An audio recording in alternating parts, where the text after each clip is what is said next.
ऐसा बाप नहीं चाहिए। एक बड़े शहर में रतनलाल अपनी बेटी संध्या और छोटे बेटे कुणाल के साथ रहता है। रतनलाल बहुत गरीब है और शराबी किस्म का आदमी है।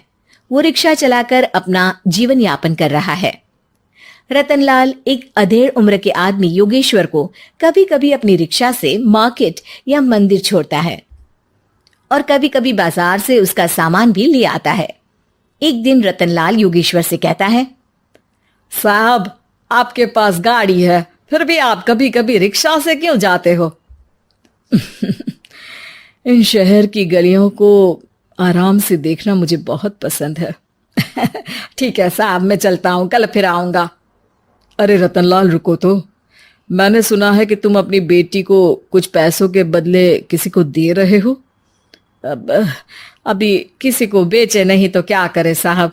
एक छोटा बेटा है, उसको पढ़ाना भी है, उसकी देखभाल भी करनी है, और अगर मैं बेटी को घर में रखूंगा तो उसकी शादी कैसे करूंगा साहब। तुमको कितने पैसे मिल रहे हैं? अब 50,000 साहब। देखो, मैं तुमको पूरे 20 लाख रुपए देता हूं। तुम अपनी बेटी संध्या को मुझे दे दो। हैं? 20 लाख? धन्यवाद साहब, धन्यवाद। मैं कल ही उसे आपके पास छोड़ जाऊंगा साहब। अगले दिन रतनलाल संध्या को हमेशा के लिए योगेश्वर के यहाँ छोड़ आता है और बदले में 20 लाख रुपए लेकर घर आ जाता है। रतनलाल जिंदगी में पहली बार इतने पैसे पाकर बौखला गया। उसने एक अच्छा घर लिया। कुणाल, अब हमें कोई चिंता नहीं है, तो अब अच्छे से पढ़, खूब मन लगाकर पढ़ाई करना। पापा, मुझे पढ़ाई करना अच्छा नहीं लगता। अरे तूने अगर ज्यादा बकवास की ना तो बहुत मारूंगा। कल से तू अच्छे स्कूल में जाएगा तो जाएगा, हाँ बस। कुणाल का एडमिशन एक अच्छे स्कूल में हो जाता है, लेकिन आए दिन स्कूल से शिकायत आती ही रहती है। 10 साल बाद एक दिन प्रिंसिपल मैडम रतनलाल को स्कूल में बुलाती है। रतनलाल, आपका बेटा कुणाल बहुत आवारा हो गया है और ये बिल्कुल भी पढ़ाई नहीं करता है, बल्कि उसका दिमाग गलत कामों में जा रहा है। अब मैं उससे बात करूंगा मैडम। ठीक है, आज ये आखिरी मौका है, अगली बार तो मैं उसे स्कूल से ही बाहर निकाल दूंगी। रतनलाल घर आ जाता है और कुणाल से कहता है, कुणाल बेटा, मैं तुम्हारे ऊपर इतना पैसा लगा रहा हूं, फिर भी तुम स्कूल में सही से क्यों नहीं पढ़ते हो? आप तो रहने ही दीजिए, मैं सब जानता हूं कि ये पैसा कहां से आया है। और वैसे भी अब ये पैसा मेरा है, मेरा जो भी मन होगा मैं करूंगा। आज के बाद मैं कभी स्कूल नहीं जाने वाला। रतनलाल को अपनी बेटी की याद आती है और वो रोने लगता है। 5 साल बाद कुणाल एक दिन एक लड़की को शादी करके घर ले आता है। पिताजी, ये मेरी पत्नी है स्वीटी।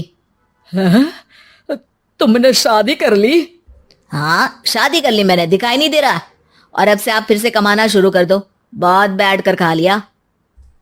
कुणाल, तुम इस बुड्ढे को घर में क्यों रख रहे हो? देखो ना, ये शराब पीता है, इसे घर से बाहर निकाल फेंको।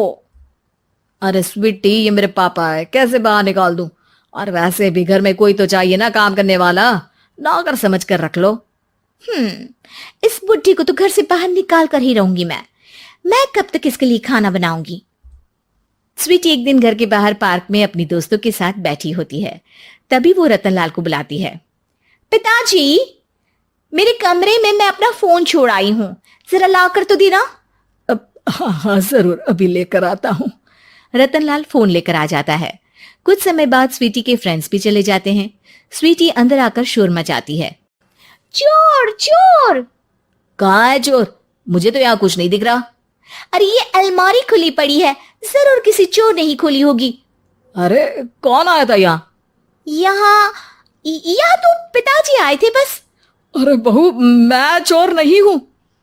मुझे तो आप पर अब बिल्कुल भी विश्वास नहीं है पिताजी, क्योंकि जब आप पैसे के लिए दीदी को बेच सकते हो तो आप चोरी भी तो कर ही सकते हो।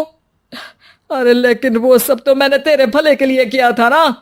मैं तो कहती हूँ कि हमें इनकी कमरे की तलाशी लेनी चाहिए। तुम बिल्कुल सही कह रही हो, चलो।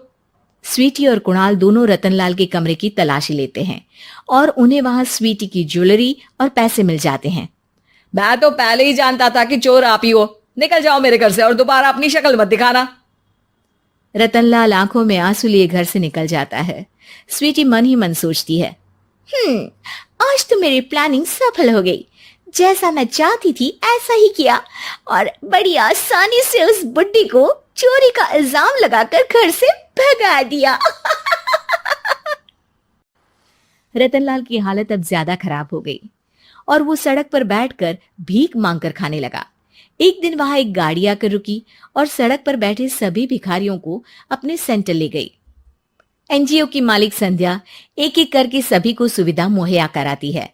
तभी उसकी नजर रतनलाल पर पड़ती है। पिताजी, संध्या तू? पिताजी आपकी ये हालत कैसे हुई? ये सब मेरे बुरे कर्मों की सजा है जो मुझे मिल रही है। मुझे माफ कर दे बेटी।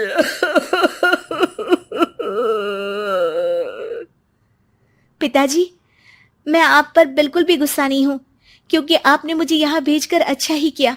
मेरी जिंदगी बदल गई। लेकिन ये सब हुआ कैसे बेटा? आप ये नए कपड़े पहनो, तब तक मैं योगेश्वर अंकल को बुला कर लाती हूँ। योगेश्वर अंकल? हाँ अंकल। योगेश्वर जी ने तुझसे शादी नहीं की थी?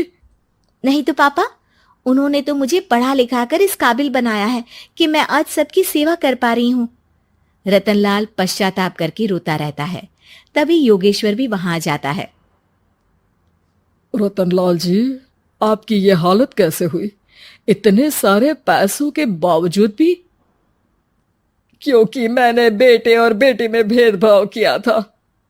लेकिन आपने ये कैसे किया? मुझे ये जानना है, बताइए। सालों पहले जब संध्या छोटी थी, तब मैंने एक बार एक आदमी से तुम्हें बात करते हुए सुना था, जो कुछ पैसों में संध्या को तुमसे खरीद कर शादी करना चाहता था। मैं उस समय एनजीओ में बच्चों के लिए ही काम कर रहा था और मैं किसी भी लड़की की जिंदगी खराब होते नहीं देख सकता था। इसलिए मैंने अपने जीवन की कमाई का एक बड़ा हिस्सा तुम्हें दे दिया था। सच में कितना गलत था मैं। मुझे माफ कर दो। अब आप दोनों मेरे साथ घर चलो और आज मैं अपना सच्चा प्रायश्चित करना चाहता हूं। योगेश्वर और संध्या रतनलाल के साथ घर जाते हैं। स्वीटी दरवाजा खोलती है। चोर भिखारी, तू फिर से आ गया? चल भाग यहाँ से बुड्ढे। ये घर तुम्हारे बाप का नहीं, मेरा है। बाहर निकलो यहाँ से। रतनलाल कुणाल और संध्या को घर से बाहर निकाल देता है।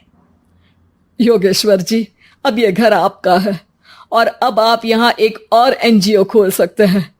शायद अब ये सच्चा प्रायश्चित है। संध्या अपने पिता के गले लग जाती है।